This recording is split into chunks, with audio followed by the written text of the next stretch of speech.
Conic section exercise 11.2 के questions, parabola related questions हम लोग आज डिस्कस करने वाले हैं। आइए देखिए क्वेश्चन नंबर 1, 2, 3, 4, 5, 6 इस कैटेगरी के क्वेश्चन को हम डिस्कस कर चुके थे। ठीक है भाई, अब हम डिस्कस करेंगे question number 7 to 12। Question number 7 में क्या कहता है? Find equation of parabola that satisfies the given condition. Question number 7 में बोलता है कि फोकस है अपने पास में 6,0। देखिएगा बच्चों, और डायरेक्ट्रिक्स एक लाइन होती है ना, और उसकी इक्वेशन है x = -6। ठीक है, फोकस देखिए 6,0 है ना। अगर हम इसका एक रफ स्केच बनाएं तो x = -6, राइट। ये डिस्टेंस हो गई 6 और ये डिस्टेंस हो गई 6, ये 6,0। तो ये डायरेक्ट्रिक्स और ये ऐसा कुछ पैराबोला 6,0। हालांकि डायग्राम ऐसा आपको कोई बनाने की जरूरत नहीं है। 0,0 फोकस x = -6। ठीक है भाई, तो हम देख पाएंगे यहां पर इस केस में पैराबोला की इक्वेशन हो जाएगी y² = 4ax। ठीक है, तो फोकस 6,0 पर है। ठीक, और हम जानते हैं इस केस में जो फोकस होगा वो a,0 हो जाता है, तो a की वैल्यू 6 आ गई यहां पर, है ना। y² = 4x वाला ही तो केस है ये वाला, जिसमें जो फोकस होता है वो a,0, राइट, और फोकस दे रखा है 6,0। तो a की वैल्यू 6 हो गई। इस वैल्यू को इस इक्वेशन में डाल दीजिए, क्योंकि किसी भी इक्वेशन में x और y तो आते ही आते हैं, बस जो अननोन होता है उसकी वैल्यू हमें डालनी पड़ती है। तो now from equation first a की वैल्यू पुट कर दीजिए, y² = 4 × 6 × x। तो y² = 24x is the required equation of parabola। ठीक है, क्वेश्चन नंबर 7। क्वेश्चन नंबर 8 देखिएगा। क्वेश्चन नंबर 8 में क्या बोलता है कि जो फोकस है 0,-3, फोकस है 0,-3 पर। ठीक है, फोकस और डायरेक्ट्रिक्स की इक्वेशन उसी के अकॉर्डिंग चेंज, 0,-3। ठीक है, और डायरेक्ट्रिक्स है y = 3, राइट। तो फोकस 0,-3, तो समझिए पैराबोला कुछ इस तरीके का होगा, क्योंकि ये x 0,-3, सॉरी, ये वाला केस नहीं बनेगा भाई। 0,-3 नेगेटिव y एक्सिस भाई। ठीक है, नेगेटिव y एक्सिस ये फोकस, तो पैराबोला कुछ इस तरीके का जाएगा। ठीक है ना भाई, y x 0,0। ठीक है भाई, तो ये हो गया f 0,-3। तो ठीक है, डायरेक्ट्रिक्स यहीं से जाने वाला है, तो ये हो गया y = 3। ये हो गया y = 3, राइट। तो ये केस कौन सा हो गया? ये हो गया x² = -4ay वाला केस। x² = -4ay। ठीक है, और जिसमें अपन जानते हैं कि ये a की वैल्यू है, राइट, 3। ठीक है भाई, तो a की वैल्यू कितनी हो गई यहां पर? 3, है ना।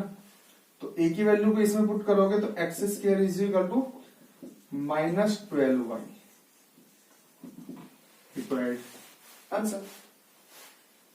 ठीक है, और इसी तरीके से ये था क्वेश्चन नंबर 8। अब देखो क्वेश्चन नंबर 9 क्या कहता है। क्वेश्चन नंबर 9 ये कहता है कि वर्टेक्स तो है 0, 0 और फोकस है 3,0। अब अपन जानते हैं कि वर्टेक्स वो लाइन होती है वर्टेक्स वो पॉइंट होता है, सॉरी, जहां पैराबोला एक्सिस को कट करता है 0,0 और एक्सिस पे ही फोकस होता है 3,0। तो ये जो डिस्टेंस होती है ना, यही तो ए होती है, 3 होती है ना। तो साफ क्लियर है कि ये y square is equal to 4ax का केस है और a की वैल्यू 3 है, राइट। तो y square is equal to 12x। ठीक है भाई बच्चों। इसी तरीके से क्वेश्चन नंबर 10, क्वेश्चन नंबर 10 करना है आपको, है ना। अब हम डिस्कस करेंगे क्वेश्चन नंबर 11। क्वेश्चन नंबर 11 देखिए, क्वेश्चन नंबर 11 में क्या स्टेटमेंट है कि वर्टेक्स तो 0 0 है। चलो ठीक है, वर्टेक्स 0 0 वाला ही केस हम लोग डिस्कस कर रहे हैं, राइट। इसमें तो कोई नई बात है भी नहीं, है ना। और passing through 2,3, passing through point 2,3 and axis along x axis. अब देखिए क्वेश्चन नंबर 11। अब इसमें बोला कि एक्सिस है वो एक्स एक्सिस है। अब अपने को क्लियर नहीं है, मैं आपको बता रहा हूं वैसे कि 2 केस में बना रहा हूं, ऐसे आप बनाना मत, आपको समझाने के लिए बना रहा हूं। मान लीजिए एक केस मैं ये वाला बना देता हूं, इसकी एक्सिस देखिए एक्स एक्सिस है ना, इसमें कुछ नहीं बोला भी, पॉजिटिव नेगेटिव का कुछ हिंट नहीं दिया, राइट। और वर्टेक्स 0 0 है इस केस में भी, ठीक है। और इस केस में भी देखिए, इसमें भी वर्टेक्स 0 0 और एक्सिस एक्स एक्सिस है, ठीक है भाई। ये x x y y y dash x dash 0,0 0,0, ठीक है यहां तक, है ना। लेकिन ये बोल रहा है कि जो पैराबोला है ना वो पासिंग थ्रू 2,3। अब देखिए ये पैराबोला, ये इस 2,3 तो यहां होगा ना, तो कैंसिल, तो ये हो गया पासिंग थ्रू 2,3, जैसे ऐसे समझ लीजिए, इसलिए कैंसिल हो गया और वो फाइनल हो गया, ये आपको समझना होगा, राइट। और ये वाला केस कौन सा बनेगा, y square is equal to 4x। भाई इसको लेट कर लीजिए कि मान लीजिए इक्वेशन ये है, और जैसा कि मैंने आपको पहले भी बताया था, स्ट्रेट लाइन के केस में भी बताया था कि जैसे इस कर्व के ऊपर जो जो पॉइंट है, जैसे एक तो ओरिजन है, एक ये वाला पॉइंट है, तो डेफिनेटली ये जो पॉइंट होंगे ना, इसकी इक्वेशन को जरूर सेटिस्फाई करेंगे। अब मान लीजिए मैं 0,0 रखता हूं, तो 0 इज इक्वल टू 0 आ जाएगा, सेंसलेस है, ये मैं मेरे लेक्चर में पहले बता चुका हूं। तो ऐसा पॉइंट इसमें पुट किया जाता है, राइट, जिससे कुछ वैल्यू मिल जाए, नॉन की वैल्यू मिल जाए। जैसे 2,3 में पुट करूंगा तो एक ही वैल्यू मिल जाएगी, ठीक है। तो since parabola passing through the point 2,3, passing through the point 2,3, तो डेफिनेटली सेटिस्फाई करेगा। तो 3 का square is equal to 4a into 2, ठीक है ना भाई। y की जगह तो आपको 3 रखना है और x की जगह आपको 2 पुट करना है, तो ये 8a हो गया, तो ये हो गया 9 इज इक्वल टू 8a, तो a की वैल्यू हो गई 9/8, ठीक है। और इस a की वैल्यू को यहां पुट करना। Now from equation 1 and equation 2, तो Y square is equal to 4 into 9/8 into X, तो Y square is equal to, ये क्या हो गया, Y square is equal to, ये हो गया Y square is equal to 9/2x, बस, ठीक है। क्वेश्चन नंबर 12, क्वेश्चन नंबर 12 देखिए, क्वेश्चन नंबर 12 क्या कहता है। इसी तरीके से क्या आपको जो स्टैंडर्ड इक्वेशंस हैं उनमें से कोई सी एक इक्वेशन को आपको कंसीडर करना है, और या तो पॉइंट गिवन होगा, पॉइंट से पास हो रहा है, एक ही वैल्यू चाहिए, वो कैसे भी मिले, और एक ही वैल्यू पे ही पैराबोला की इक्वेशन डिपेंड होती है, क्योंकि पैराबोला की इक्वेशन में एक ही अननोन होता है, ए, ठीक है भाई, और वो कैसे भी आप कैलकुलेट कर लीजिए। क्वेश्चन नंबर 12 क्या कहता है, क्वेश्चन नंबर 12 क्या कहता है कि वर्टेक्स तो है 0,0, वर्टेक्स है 0,0, और पासिंग थ्रू 5,2,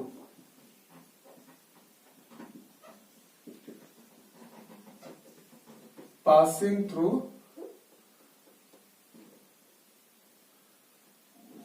5,2, ठीक है। And symmetric with respect to y axis, with respect to y axis, फिर वही वाली बात आती है कि वाई एक्सिस के रिस्पेक्ट में सिमेट्री में अब या तो ये वाला बनेगा, ठीक है, और या ये वाला बनेगा, है ना। लेकिन पासिंग थ्रू 5,2, अब 5,2 तो यहां होगा ना फर्स्ट क्वाड्रेंट में, तो फाइनल हुआ ना, फिर यही वाला होगा। तो जैसे अभी लास्ट क्वेश्चन को हमने डिस्कस किया था, x y x dash y dash, तो उसी तरीके से हम इसको डिस्कस करते हैं। तो पैराबोला की जो इक्वेशन होगी वो x square is equal to 4ay, parabola की जो इक्वेशन है x square is equal to 4ay, right. Since parabola passing through the point 5,2, ठीक है। तो x की जगह आपको 5 रखना है, 5 का स्क्वायर 4, और y की जगह आपको 2 रखना है ना। तो 25 8a, 25/8, तो सेम ऐसे। नाउ फ्रॉम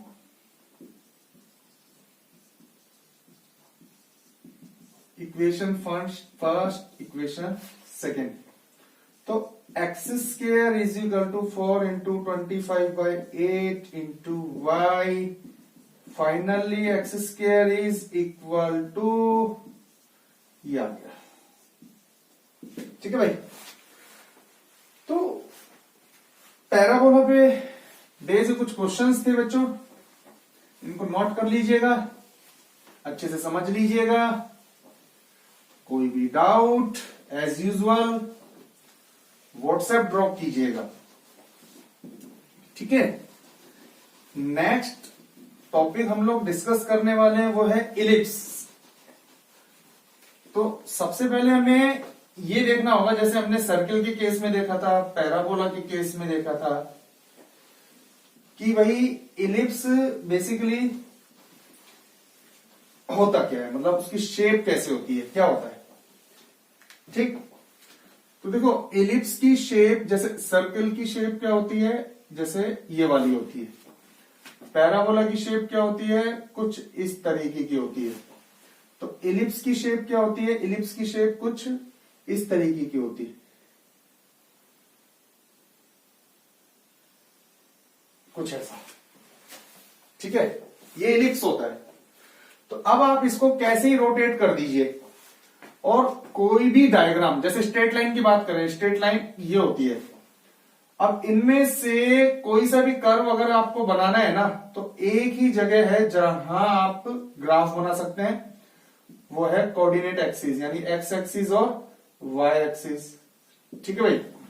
एज यूजुअल जैसे सर्किल है, अब ये कहीं भी बन सकता है, यहां कहीं भी हम इसकी इक्वेशन को फाइंड आउट करते हैं, ठीक है भाई। स्ट्रेट लाइन है, कहीं भी बन सकती है, कैसे भी बन सकती है, सारे केस को हम लोग डिस्कस करते हैं, ठीक है भाई। तो इन दोनों को हटा देते हैं। अब आ गया कुछ स्पेशल केस, क्योंकि ये चीज तो हम लोगों ने 10 तक भी देखी थी, पैराबोला और इलिप्स। पैराबोला भी मैंने आपको बताया था कि कैसे भी बन सकता है, कहीं भी बन सकता है, लेकिन हमें जो केस डिस्कस करने थे वो केवल स्टैंडर्ड वाले करने थे, वो भी टोटल 4 केस थे जो भी हम डिस्कस कर चुके हैं, राइट। तो अब हम डिस्कस करेंगे इलिप्स।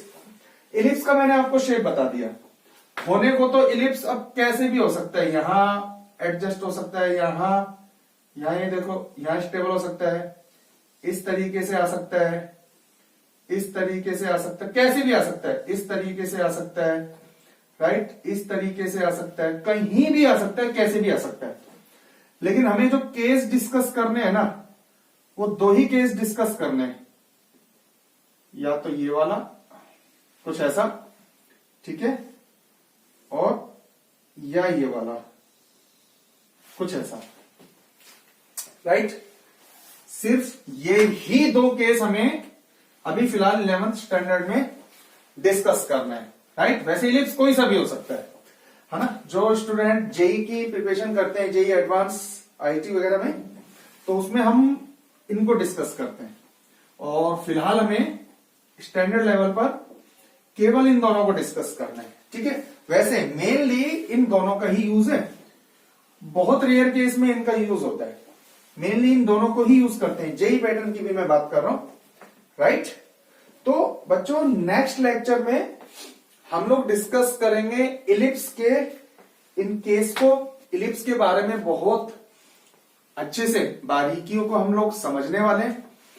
इलिप्स को समझने से पहले जरूरी है कि हम लोग पैराबोला को बहुत अच्छे से समझें, इसके कॉन्सेप्ट को, इसके क्वेश्चन को बहुत अच्छे से समझें, क्वेश्चंस को सॉल्व करें, एग्जांपल्स को देखें, और कोई भी डाउट आता है तो व्हाट्सएप करें। और जब पैराबोला, सर्किल और स्ट्रेट लाइन इनके कॉन्सेप्ट बहुत अच्छे से क्लियर होंगे तभी हम इलिप्स के लेक्चर पर अच्छे से पकड़ बना पाएंगे, ठीक है। तो मिलते हैं बच्चों नेक्स्ट लेक्चर में, टॉपिक होगा हमारा इलिप्स। तब तक के लिए ऑल द बेस्ट।